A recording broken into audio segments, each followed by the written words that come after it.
Welcome back. It's been a while since I've done a video, so I feel the need to give a little bit of an update. So, as you can see, there's a change in the style of how this is being recorded. Hopefully the sound is okay. Hopefully the visual is okay. Just not doing the background as much, if at all, like I used to. What I found is that it took me a very long time to create these videos and edit them, and just being able to find the right time to do it all just rarely lined up properly. So I really want to get content out there. It's more important for me to want to get these books read and made available than to try to have the perfect editing or anything like that. So it will probably be the style going forward. Let's see how this works out. But the last time we met, we read chapter 7 of the Scarlet letter, and I had to go back and do some, I guess, refreshing my memory. But Hester and Pearl are making their way to the governor's mansion, and I believe she's bringing some gloves that she had made for someone. I don't know if it was for, I don't know who it was for, I don't recall. But she was bringing these items that she was such an expert at making. And along the way, I guess the townspeople were giving them some grief along the way. And when they did finally get to the mansion, Pearl was being a playful child and enjoying the, I guess, the new surroundings. And the chapter ends with Hester seeing the governor and some other people making their way towards them. So now we're going to move on to chapter 8 and find out what happened.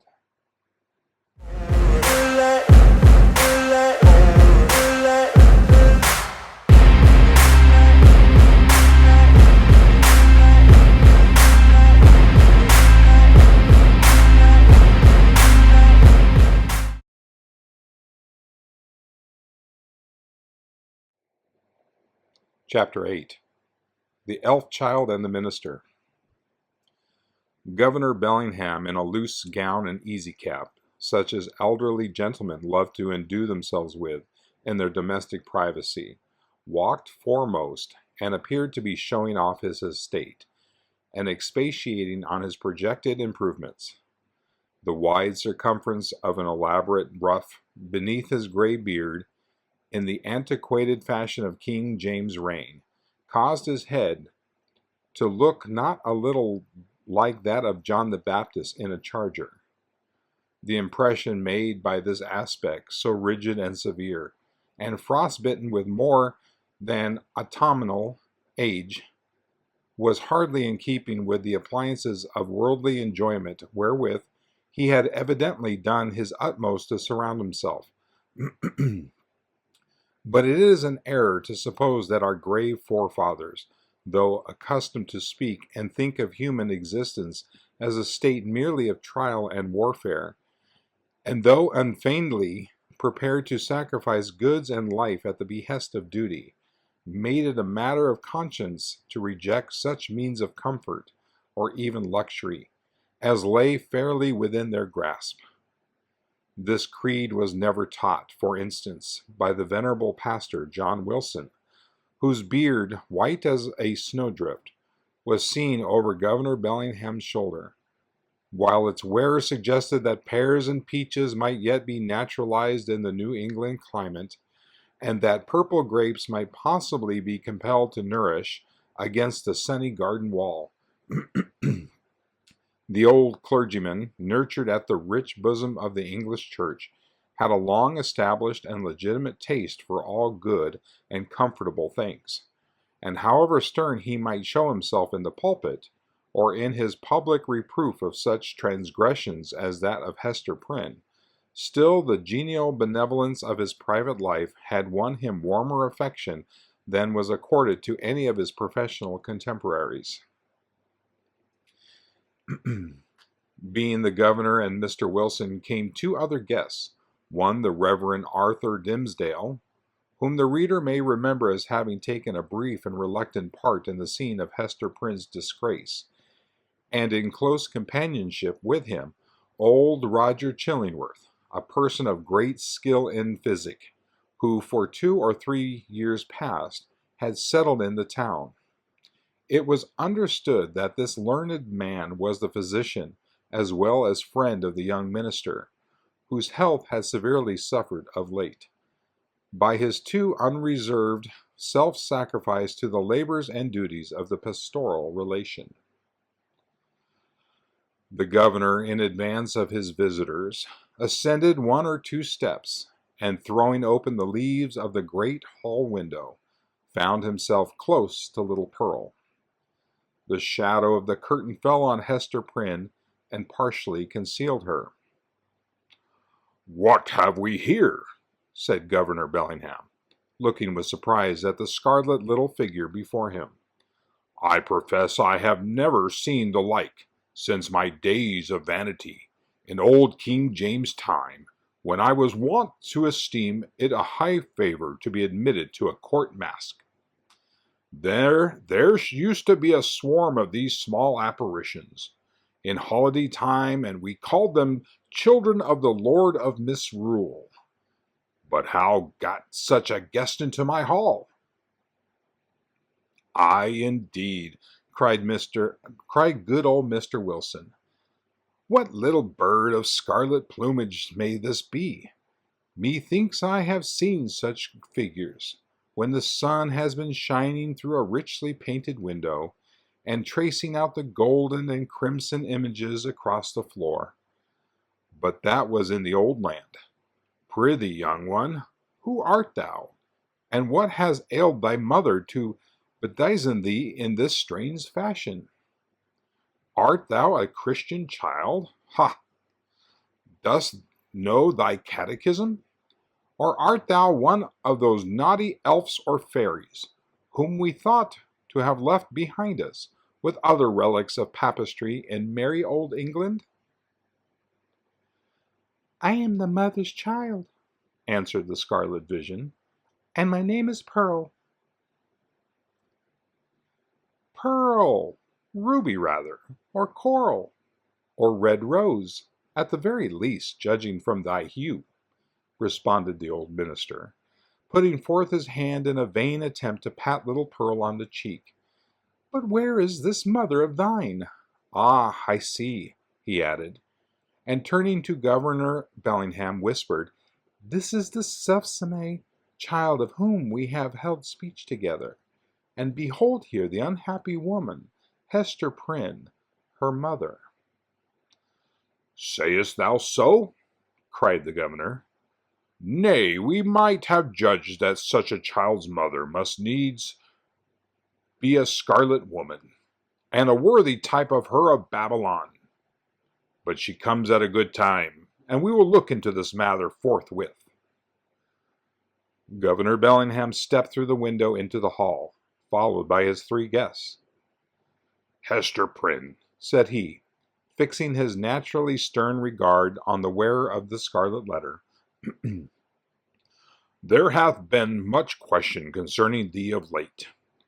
The point hath been weightily discussed whether we, that are of authority and influence, do well discharge our consciences by trusting an immortal soul, such as there is in yonder child, to the guidance of one who hath stumbled and fallen, amid the pitfalls of this world. Speak thou, the child's own mother.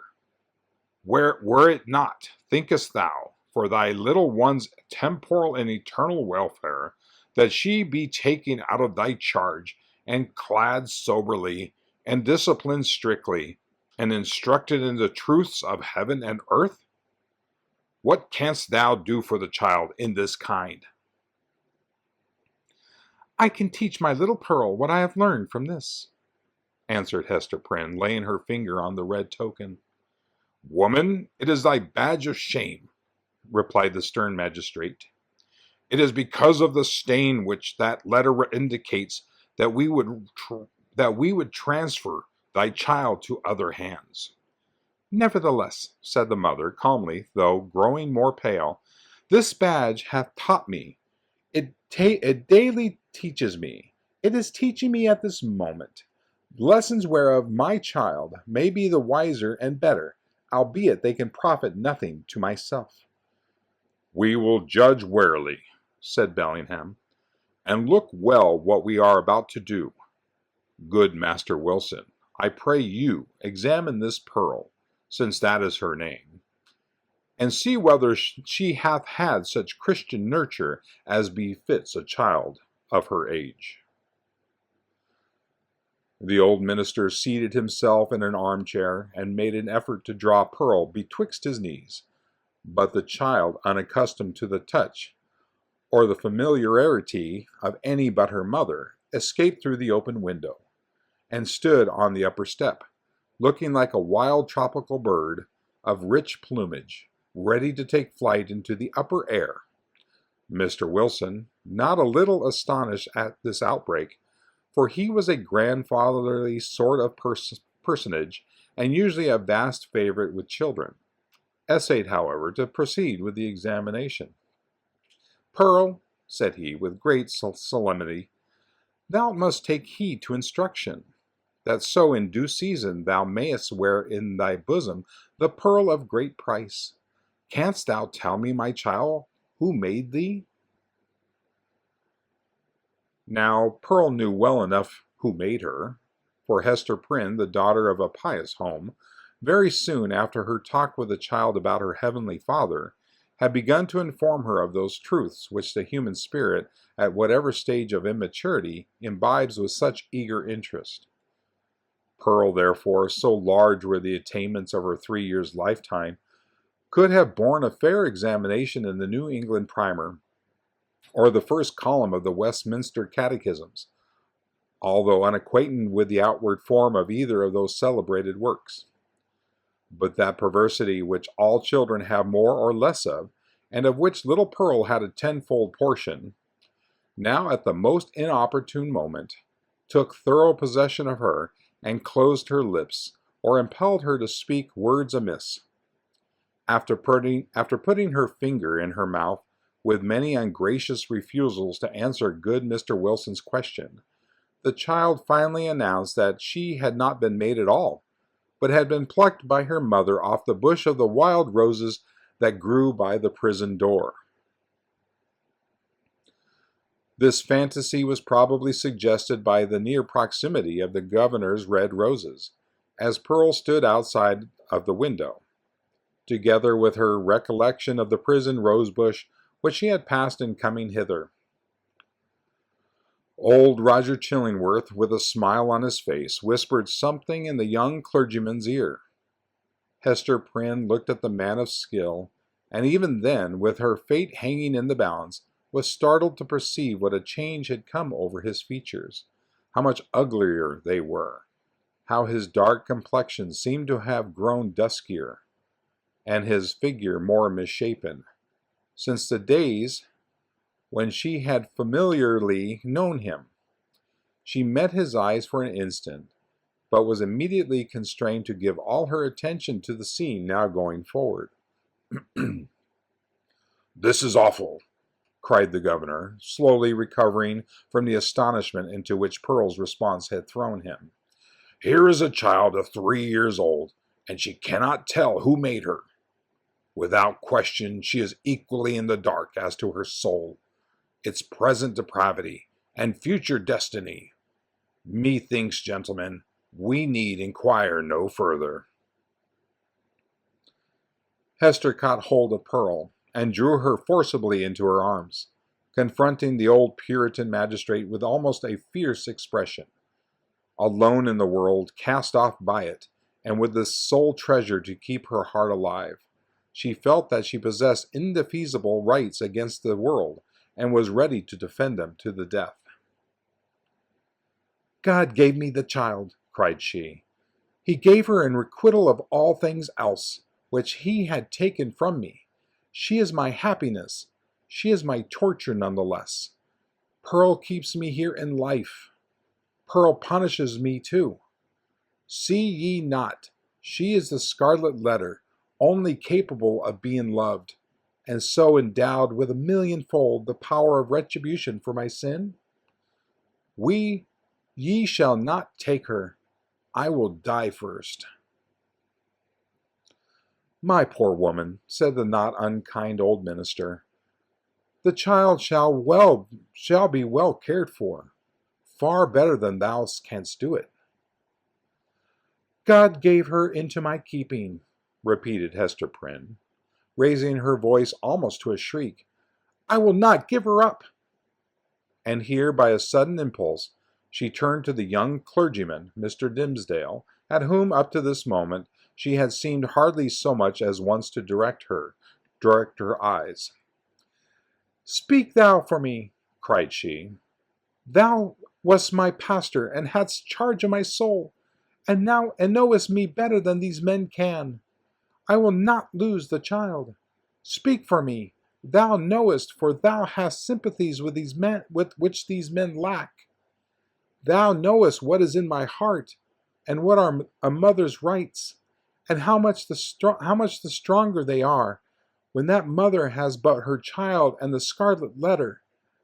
Look thou to it. I will not lose the child. Look to it. At this wild and singular appeal, which indicated that Hester Prynne's situation had provoked her to little less than madness, the young minister at once came forward, pale, and holding his hand over his heart, as was his custom whenever his peculiarly nervous temperament was thrown into agitation. He looked now more careworn and emaciated than as we described him at the scene of Hester Prynne's ignominy.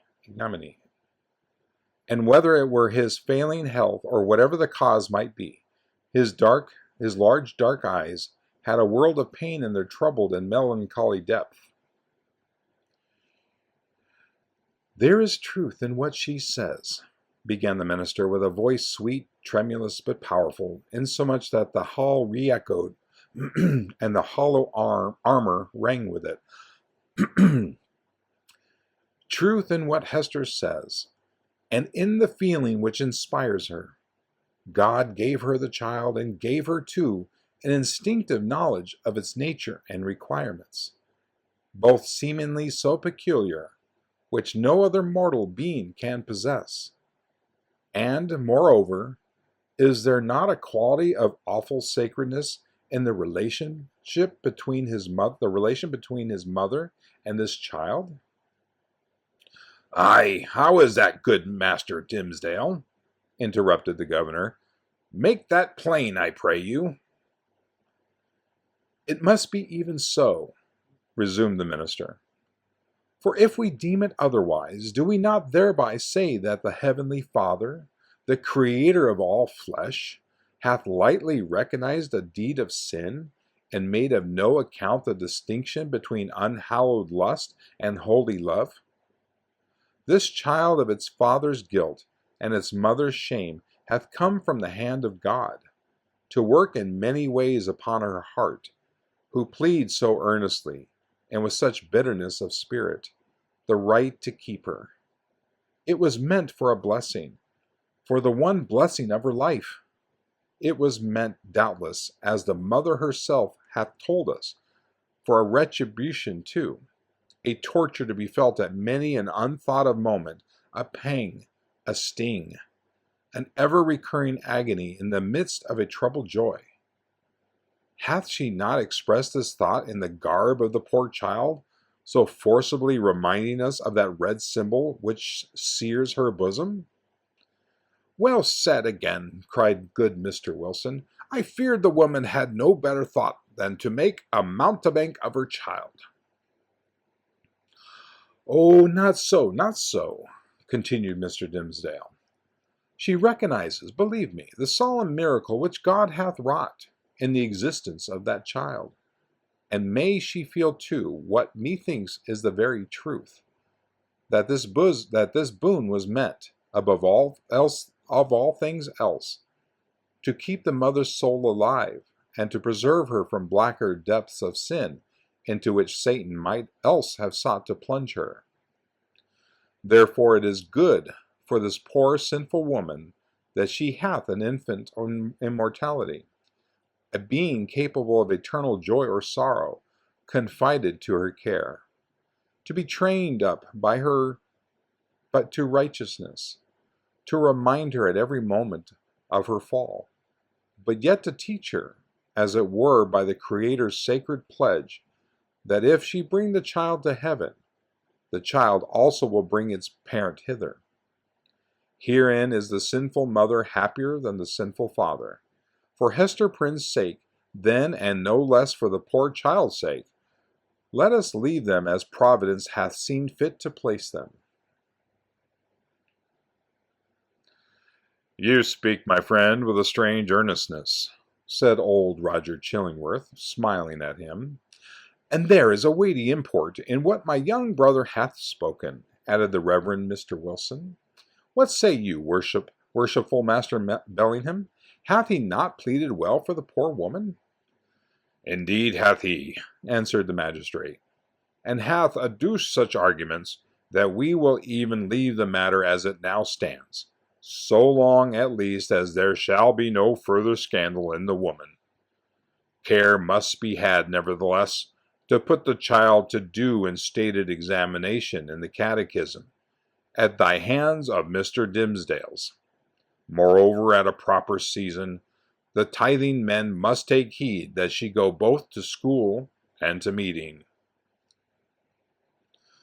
The young minister, on ceasing to speak, had withdrawn a few steps from the group, and stood with his face partially concealed in the heavy folds of the window curtain, while the shadow of his figure, which the sunlight cast upon the floor, was tremulous with the vehemence of his appeal. Pearl, that wild and flighty little elf, stole softly towards him, and taking his hand in the grasp of both her own, laid her cheek against it, a caress so tender, and withal so unobtrusive, that her mother, who was looking on, asked herself, "Is that my Pearl?" Yet she knew that there was love in the child's heart, although it mostly revealed itself in passion, and hardly twice in her lifetime had been softened by such gentleness as now. The minister, for save the long-sought regards of woman, nothing is sweeter than these marks of childish preference, accorded spontaneously by a spiritual instinct, and therefore seeming to imply in us something truly worthy to be loved. The minister looked around, laid his hand on the child's head, hesitated an instant, and then kissed her brow. Little Pearl's unwonted mood of sentiment lasted no longer. She laughed and went capering down the hall so airily that old Mr. Wilson raised a question whether her tiptoes touched the floor. "The little baggage hath witchcraft in her, I profess," said he to Mr. Dimmesdale. "She needs no old woman's broomstick to fly withal." "A strange child," remarked old Roger Chillingworth. "It is easy to see the mother's part in her. Would it be beyond a philosopher's research, think ye, gentlemen, to analyze that child's nature, and from its make and mold to give a shrewd guess at the father?" "Nay, it would be sinful in such a question to follow the clue of profane philosophy," said Mr. Wilson. "Better to fast and pray upon it, and still better it may be to leave the mystery as we find it, unless Providence reveal it of its own accord. Thereby every good Christian man hath a title to show a father's kindness towards the poor deserted babe." The affair being so satisfactorily concluded, Hester Prynne with Pearl departed from the house. As they descended the steps, it is averred that the lattice of a chamber window was thrown open, and forth into the sunny day was thrust the face of Mistress Hibbins, Governor Bellingham's bitter-tempered sister, and the same who, a few years later, was executed as a witch. "Hist, hist," said she, while her ill-omened physiognomy seemed to cast a shadow over the cheerful newness of the house. "Wilt thou go with us tonight? There will be a merry company in the forest. And I well nigh promised the black man that comely Hester Prynne should make one." "Make my excuse to him, so please you," answered Hester with a triumphant smile.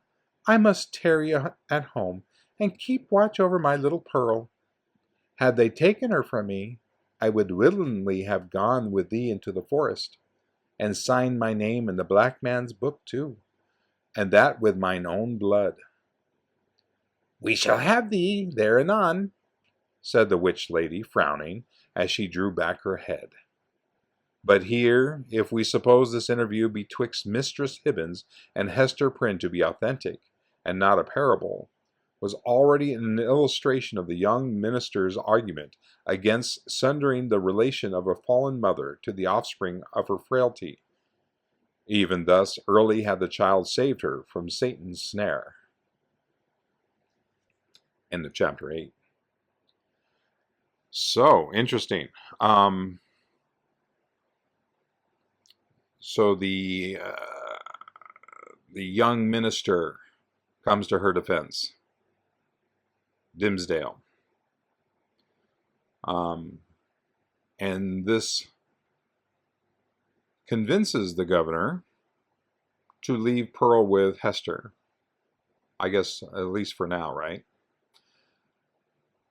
So off she goes. But it also introduces, I've already forgotten her name, Mistress Hibbins. And it says that a few years later she's executed as a witch. So this meeting in the forest, and whoever this black man is that they refer to, sounds like it was a witches' meeting. And if Hester wasn't able to keep Pearl, she would have gladly gone to this meeting and signed her name in the black man's book with her own blood. So I wonder if this is a hint to what's going to come up.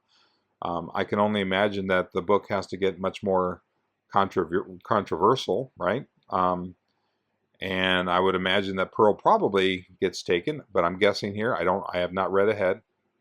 And maybe that turns Hester to the dark side. So we'll see. But very interesting. I hope you enjoyed this. Now on to the next one.